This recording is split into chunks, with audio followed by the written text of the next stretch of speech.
How's it going, guys and geeks? Welcome to the Geekritique show. My name is Dakota. And I'm Jen. And we've been away for... a while. 10 days, 11 days. Our flight got delayed, so we were there an extra day. On top of that, we were in Iceland. We had awesome. such... North 66, baby. Yeah, that is a really cool brand. We had such a great time in Iceland. It was such a beautiful country. But one of the most interesting experiences, I think, was seeing a movie. Okay, I wouldn't call it one of the most interesting experiences. Like, we literally hiked on a glacier and we did a bunch of other things. It was interesting, but I wouldn't say one of the most. That's such a hype moment. Fair enough. It was cool. I like when going on vacation doing, like, normal things that everyday people do. To when me, in that Rome, really... do as the Romans. Yeah, it, like, immerses me in the culture a bit more, Yeah. so it was kind of fun to just go to the movie theater. Yeah. And we had to see Endgame. Had So, to. You know, our last night in Iceland, are we going out for a nice dinner? No. We're going to see Endgame. Of course. Of course. No. We were like, it was already like 2 or 3 days since it had released in like everywhere else in the world, and it had just opened up like that day. So, in Iceland anyway.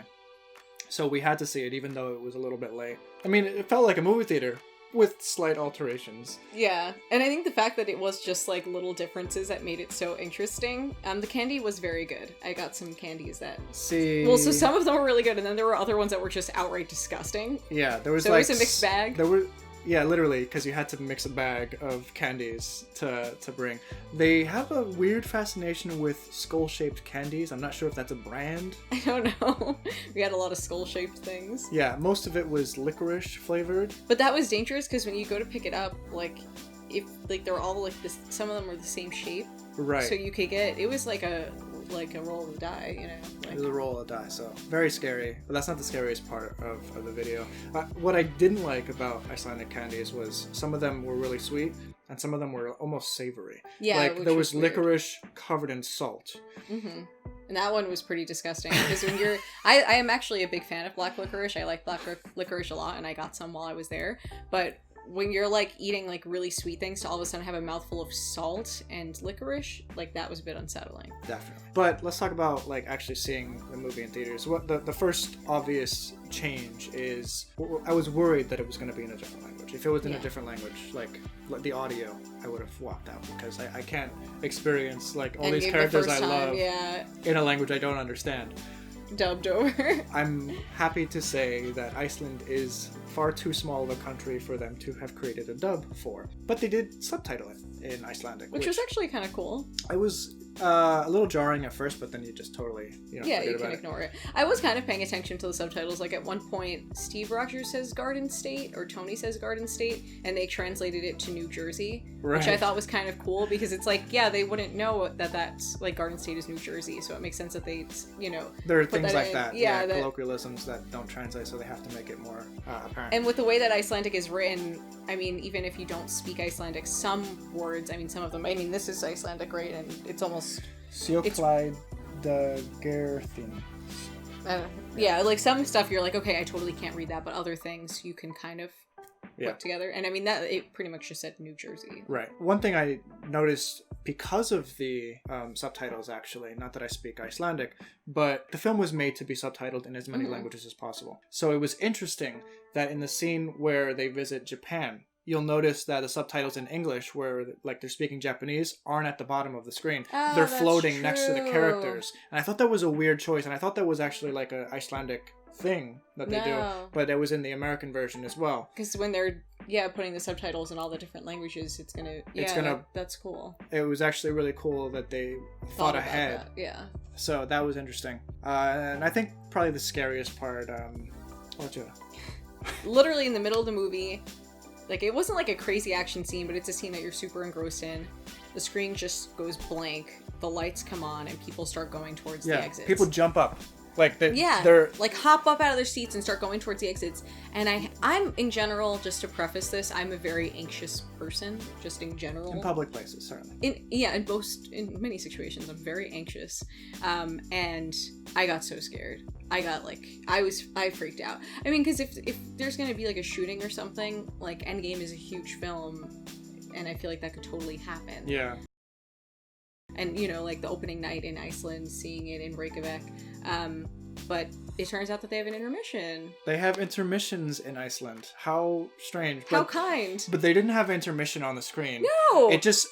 Everybody was just, they knew that was happening, but nobody said anything, and they were all, I guess they were jumping up to competitively get into line. Get to the bathroom. Because there was a huge line by the time I got up. But it scared me so much. I mean, like, you didn't hear, like, screams or anything, so that probably should have tipped me off. And then, right. It's just the initial, like, what is going on? But me and my family were just, like, looking at each other like, is this normal? Did the movie, like did the reel crap out and they have to, like, get a new reel in there? Like, this is supposed to be a digital, like, projection. I don't understand.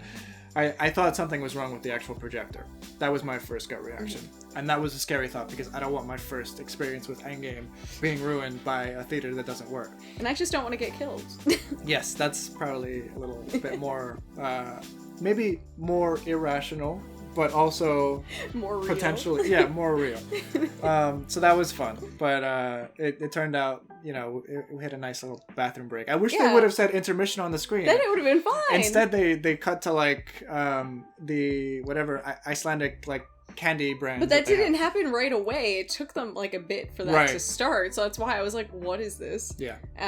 But it was actually nice, because, like, I was purposefully not drinking anything to, like, make sure that I didn't have to go to the bathroom during the movie. So it was kind of nice to just be like, oh, I can pee now, and then I can drink water.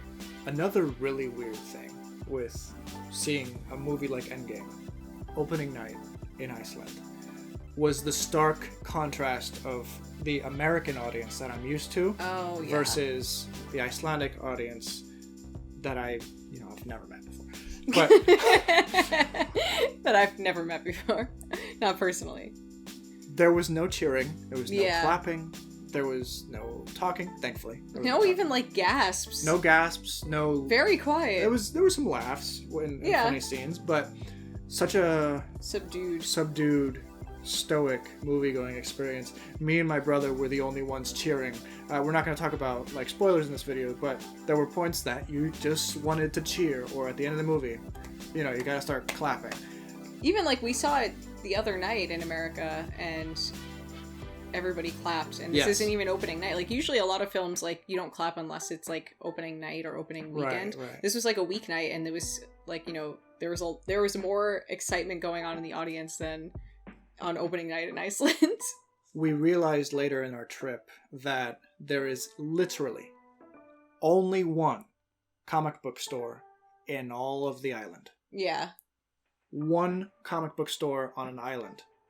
And a big island. A big island. It's a very big island. It's the size of... It's like...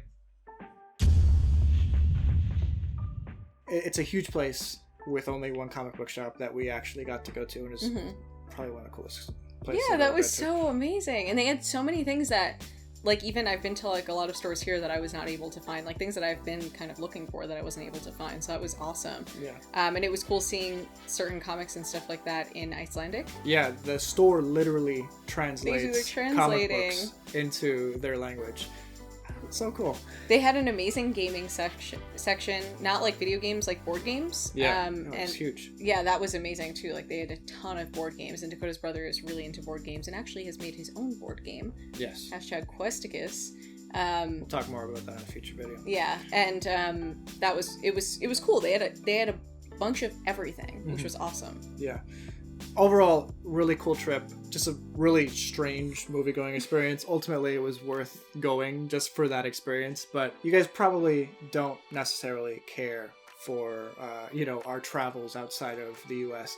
But for those of you who do, we've actually started a new channel. We're going to be uploading a few of our old vlogs that don't get as much traction now onto this new vlog channel, as well as any new trips that we go on that we feel are worth filming and sharing with you guys. So we debated a long time on what to call a channel for just the two of us.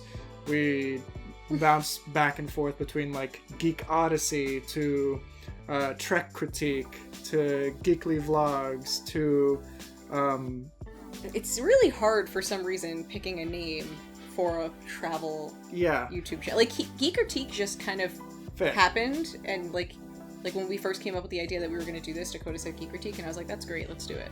And it was that simple. But with this, it's been a bit of a challenge. I've been thinking about it for like 2 weeks now. I and think like, there's like nothing that like is sticking, you know? So the channel name, as of right now, is Go. I'm so surprised that isn't a channel yet. But that is our channel name. So if you guys want to follow us there, see more of our trip to Iceland. We did a lot and filmed like 300 gigabytes worth of footage so lots of videos coming from Iceland. You can click the link in the description below. That'll take you to that new vlog, and I hope you guys come and subscribe to us there, because we'd love to see some of the commenters that we get here on Geekritique over to this new channel, Go. So go over there and subscribe to us, please, and let us know if you have any better names for this channel. Yes, because we're at a loss here. Yeah, I mean, for now, I think we can change our name later on if we find something better. But Go, it's not taken. Just Go is not taken. I'll take it. I'll do it. We'll go for it. Yeah. Thank you guys so much for watching this video. I hope you enjoyed it. If you've ever seen a movie in another country that you thought is worth mentioning, leave your thoughts in the comments down below. I'd love to hear it. Please subscribe to Geekritique if you also just want geeky content and don't care about vlogs. That's cool too. But thank you guys so much. I hope you enjoyed this video, and see you next time. Bye.